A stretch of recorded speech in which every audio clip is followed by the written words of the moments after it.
Hi friends, എല്ലാവർക്കും നമസ്കാരം. എല്ലാവർക്കും സുഖമെന്ന് വിശ്വസിക്കുന്നു. ഞാനിപ്പോൾ കഴിഞ്ഞ ദിവസം ഒരു ഫാമിലി വ്ളോഗിൻ്റെ വീഡിയോ ഇട്ടിട്ടുണ്ടായിരുന്നു. അപ്പോൾ എല്ലാവരും അത് കണ്ടു കാണുമെന്ന് വിശ്വസിക്കുന്നു. കാണാത്തവരാണെങ്കിൽ ഒന്ന് കണ്ടു നോക്കുക. കണ്ടു നോക്കിയിട്ട് നിങ്ങളുടെ അഭിപ്രായവും നിർദ്ദേശങ്ങളൊക്കെ കമൻറ്റ് ബോക്സിൽ ഇടാൻ മറക്കരുത്. നിങ്ങളുടെ ഫ്രണ്ട്സായിട്ടൊക്കെ ഷെയർ ചെയ്യാം. അപ്പോൾ ഇന്ന് ഞാൻ വന്നിരിക്കുന്നത് വളരെ സിമ്പിളായിട്ടുള്ള റെസിപ്പി ആയിട്ടാണ്. ഒരു ഉപ്പുമാവാണ് ഞാനിവിടെ ഉണ്ടാക്കി കാണിക്കുന്നത്. സിമ്പിളാണെങ്കിൽ എന്നോട് ഒത്തിരി പേര് റിക്വസ്റ്റ് ചെയ്തിട്ടുള്ള റെസിപ്പിയാണ്. അത് ഞാൻ എൻ്റേതായ രീതിയിൽ നല്ല സോഫ്റ്റ് ആയിട്ട് ഉണ്ടാക്കുന്ന ഒരു ഉപ്പുമാവാണിത്. അപ്പോൾ നിങ്ങളിത് ട്രൈ ചെയ്ത് നോക്കുക. ട്രൈ ചെയ്ത് നോക്കിയിട്ട് നിങ്ങളുടെ അഭിപ്രായം കമൻറ്റ് ബോക്സിൽ മറക്കരുത്.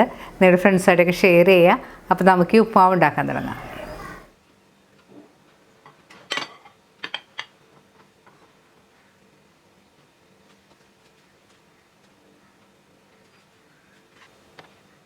ആദ്യം നമുക്ക് ഉപ്പുമാവ് ഉണ്ടാക്കാനുള്ള റവ ഒന്ന് ഡ്രൈ റോസ്റ്റ് ചെയ്തെടുക്കണം.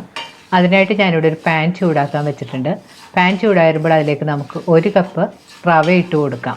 ഞാൻ 250 ml കപ്പിന് 1 കപ്പ് റവയാണ് എടുത്തിരിക്കുന്നത്. അത് പാനിലേക്ക് ഇട്ടതിന് ശേഷം നന്നായിട്ട് വറുത്തെടുക്കണം. ഒരു മീഡിയം ഫ്ലെയിമിൽ വെച്ച് വറുത്താൽ മതി. കൂടുതൽ ചൂടിൽ വറുത്തിട്ടുണ്ടെങ്കിൽ റവ പെട്ടെന്ന് കരിഞ്ഞ് കളർ മാറിപ്പോവും.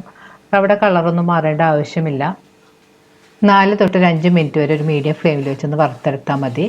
നമുക്ക് റവ വാങ്ങുമ്പോഴത്തേക്ക് റോസ്റ്റഡ് റവ എന്ന് പറഞ്ഞ് വാങ്ങാൻ കിട്ടും. പക്ഷെ ഞാൻ റോസ്റ്റഡ് റവ ആണെങ്കിൽ ഒന്ന് വറുത്തിട്ട് തന്നെയാണ് ഉപ്പുമാവ് ഉണ്ടാക്കുന്നത്. അങ്ങനെ ഉപ്പുമാവ് ഉണ്ടാക്കുമ്പോഴത്തേക്കും പ്രത്യേക ഒരു ടേസ്റ്റ് ആയിരിക്കും ഉപ്പുമാവിന്.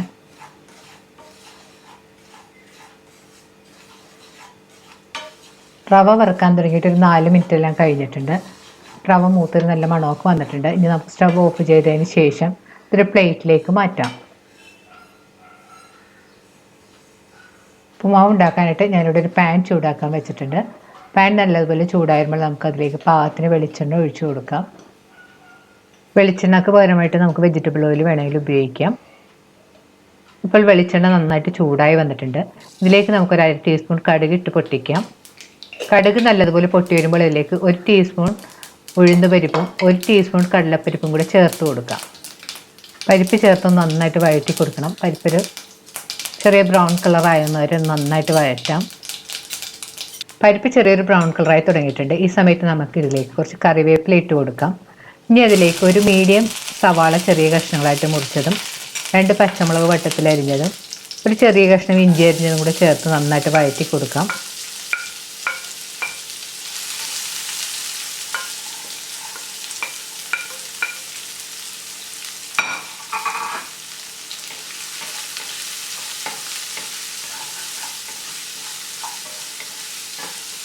സവാള ബ്രൗൺ കളറൊന്നും ആവണ്ട, ഒന്ന് സോഫ്റ്റായിട്ട് ചെറുതായിട്ട് കളർ മാറി തുടങ്ങുമ്പോഴത്തേക്കും ഞാനിതിലേക്ക് വറുത്ത് വെച്ചിരിക്കുന്ന റവയും കൂടി ചേർത്ത് 2 മിനിറ്റ് കൂടെ നന്നായിട്ട് വഴറ്റി കൊടുക്കുന്നുണ്ട്.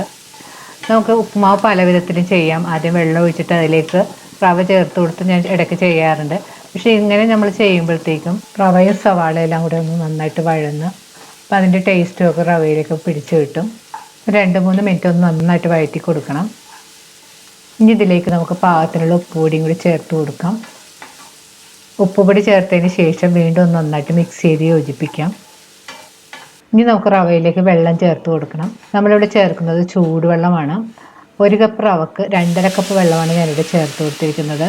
നമ്മൾ ഒരു കൈ കൊണ്ട് വെള്ളം ഒഴിച്ച് കൊടുക്കുന്ന സമയത്ത് മറ്റേ കൈ കൊണ്ട് നന്നായിട്ട് ഇളക്കി മിക്സ് ചെയ്ത് കൊടുക്കണം. ഇളക്കി ഒന്ന് കട്ടയില്ലാതെ എടുക്കണം.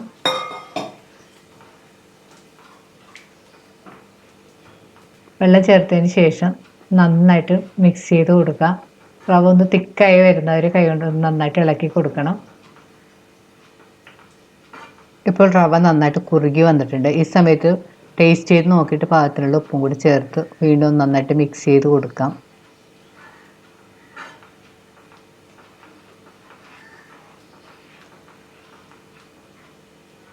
ഇനി പാനൊന്ന് മൂടി വെച്ച് ഒരു 3-4 മിനിറ്റും കൂടെ ലോ ഫ്ലെയിമിൽ വെച്ചൊന്ന് കുക്ക് ചെയ്യണം. ഇപ്പോൾ മൂടി വെച്ച് കുക്ക് ചെയ്യാൻ തുടങ്ങിയിട്ട് ഒരു 3-4 മിനിറ്റ് എല്ലാം കഴിഞ്ഞിട്ടുണ്ട്. ഇനി നമുക്ക് തുറന്ന് നോക്കാം. തുറന്ന് നോക്കിയതിന് ശേഷം നന്നായിട്ട് മിക്സ് ചെയ്ത് യോജിപ്പിക്കാം. നന്നായിട്ട് മിക്സ് ചെയ്തതിന് ശേഷം നമുക്ക് സ്റ്റവ് ഓഫ് ചെയ്യാം. ഇപ്പോൾ നമ്മുടെ ഉപ്പുമാവ് പാകമായിട്ടുണ്ട്. ഞാൻ ഉപ്പുമാവിലേക്ക് കുറച്ച് കശുവണ്ടിയും കപ്പലണ്ടിയും വറുത്തിടുന്നുണ്ട്. അതിനായിട്ടൊരു ചെറിയ പാൻ ചൂടാക്കാൻ വെച്ചിട്ടുണ്ട്. പാൻ ചൂടാകുമ്പോൾ അതിലേക്ക് 1 ടേബിൾ സ്പൂൺ നെയ്യ് ഇട്ട് കൊടുക്കണം. നെയ്യ് നന്നായിട്ട് ചൂടാകുമ്പോൾ ഇതിലേക്ക് നമുക്ക് കശുവണ്ടിയും കപ്പലണ്ടിയും കൂടി ഇട്ട് കൊടുക്കാം. ഇതെല്ലാം ഓപ്ഷനിലാണ്, നിങ്ങൾക്ക് ഇഷ്ടമുണ്ടെങ്കിൽ ചെയ്താൽ മതി. പക്ഷെ ഇതുപോലെ നെയ്യിൽ നമ്മൾ കപ്പലണ്ടിയും കശുവണ്ടിയൊക്കെ വറുത്ത് ചേർക്കുമ്പോഴത്തേക്കും ആ നെയ്യൊക്കെ ഇടുമ്പോഴത്തേക്കും ഉപ്പുമാവ് നല്ല അടിപൊളി ടേസ്റ്റാണ്.